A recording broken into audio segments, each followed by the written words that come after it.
Hello friends, मैं विनय निर्भीक। Friends, आपका एक बार फिर से हमारे चैनल पे स्वागत है।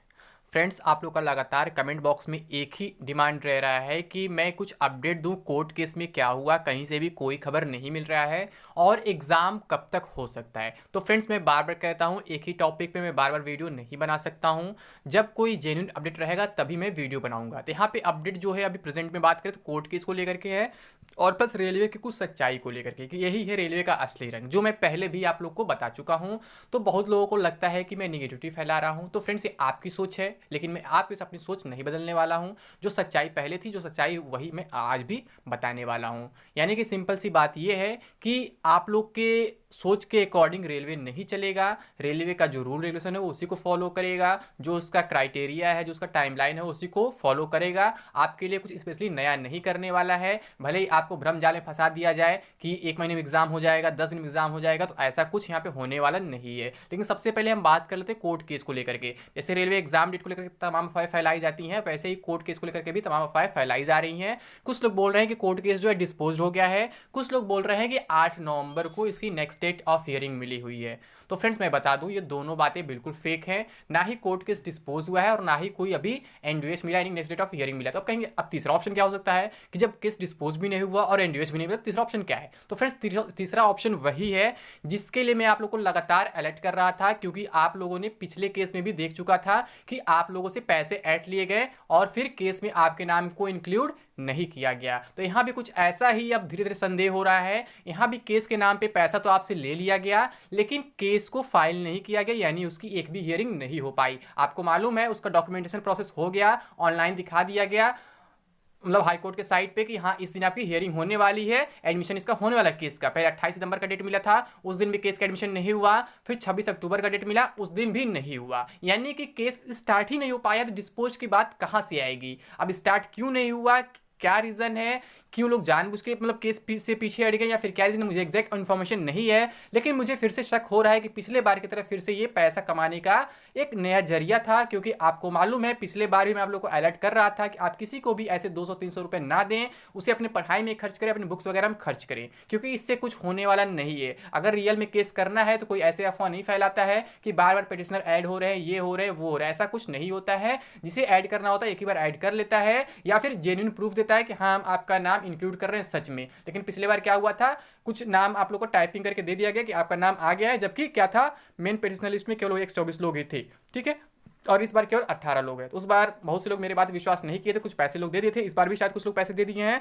तो मुझे लगता है इस बार का ये पैसा फंसने वाला है, क्योंकि ये कोर्ट केस मुझे नहीं लगता है वह आगे जाने वाला है। हो सकता है लोग हाथ पीछे किस लिए पैसा ज़्यादा मिल गया हो, या फिर पैसा मिला ही नहीं उम्मीद के अकॉर्डिंग, ये भी हो सकता है, क्योंकि ये लोग पहले ही मतलब धोखा दे चुके हैं, तो कैंडिडेट्स का विश्वास खो चुके हैं। तो कुछ भी हो सकता है, कहा नहीं सकता है पैसा बहुत ज़्यादा पा गए या फिर पैसा पाए ही नहीं अपनी डिमांड के अकॉर्डिंग, अपनी जरूरत के अकॉर्डिंग। तो दोनों बातें हो सकती हैं, जिसके कारण ये लोग केस से पीछे हट गए, मुझे यही लगता है। बाकी जो भी अपडेट होगा मैं आपको दे दूंगा, लेकिन अभी तक यही अपडेट है कि इस पर अभी तक कुछ हुआ नहीं है, ना तो कोई नेक्स्ट डेट ऑफ हियरिंग मिला है और ना ही केस पूरी तरह से डिस्पोज हुआ है। ठीक है, तो अगर हम बात करें कि अब एग्जाम कब तक हो सकता है, जब केस का कोई ठिकाना ही नहीं है, तो मैं बता दूं फ्रेंड्स, मैं शुरू से कह रहा हूं कि ग्रुप डी एग्जाम इतना जल्दी नहीं होगा।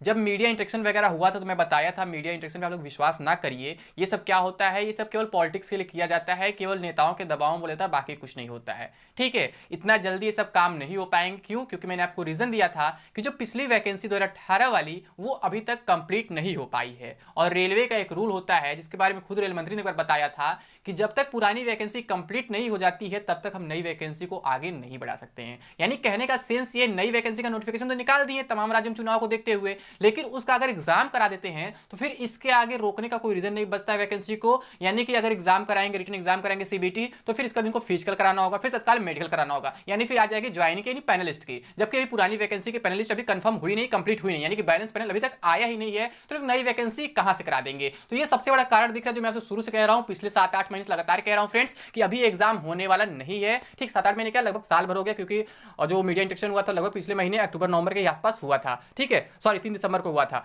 तो लगभग साल भर होने वाले हैं। तो मैं तभी आपको बोला था फ्रेंड्स, अभी इतने जल्द एग्जाम नहीं होंगे। और इसके साथ बहुत सारे रीजन सामने देखने को मिल रहे हैं, क्योंकि जो टीसीएस एग्जाम कंडक्टिंग एजेंसी जो है वो क्या है, अभी तमाम एग्जाम्स में बिजी है, खास करके एसएससी के एग्जाम्स में। अब यहाँ पे बहुत से लोगों ने अफवाह फैला दी, आप लोग के दिमाग में भर दिया कि ये एग्जाम जो है टीसीएस नहीं एनएससीआईटी कराएगा, और इसको लेकर के तमाम कॉल रिकॉर्डिंग आपको सुनाए गए, तमाम ईमेल रिप्लाईज दिखाए गए, बहुत सी चीजें दिखाए गए प्रूफ के तौर पर, जो एक भी काम नहीं है और सारी बातें फेक साबित हो चुके हैं। ठीक है, मैं भी एक जमाना था जब मैं आपको कॉल रिकॉर्डिंग सुना रहा था, तब मुझे भी उस चीज का आइडिया नहीं था कॉल रिकॉर्डिंग फेक होंगे, लेकिन अब मुझे कंफर्म हो चुका है, जो मैं आपको बार बार हर एक वीडियो में कहता हूं कि आप किसी भी कॉल रिकॉर्डिंग या फिर किसी भी ईमेल रिप्लाई पे विश्वास ना करें, क्योंकि जो भी होगा वो उसका इन्फॉर्मेशन आपको केवल ऑफिशियल साइट पे ही मिलेगा, बाकी कहीं नहीं मिलेगा। क्योंकि आप किसी भी आरआरबी कॉल कर ले, किसी भी आरआरसी कॉल कर ले, उनके पास कोई इन्फॉर्मेशन नहीं होता है, मैं हमेशा आपसे यही कहता हूं। लेकिन इसके बावजूद लोग कॉल करते हैं और कॉलिंग के वीडियो शेयर, मतलब सॉरी ऑडियो वगैरह शेयर करते हैं, ईमेल रिप्लाई शेयर करते हैं कि ये बता रहा है वो ये बता रहा है, जबकि इसका कोई रिलेशन नहीं है सच्चाई से। क्योंकि सच्चाई जो क्या है वो मिनिस्ट्री डिसाइड करता है, बाकी कोई डिसाइड नहीं करता है। इन लोगों को एक दिन का मौका मिलता है, तत्काल लोग क्या करते हैं,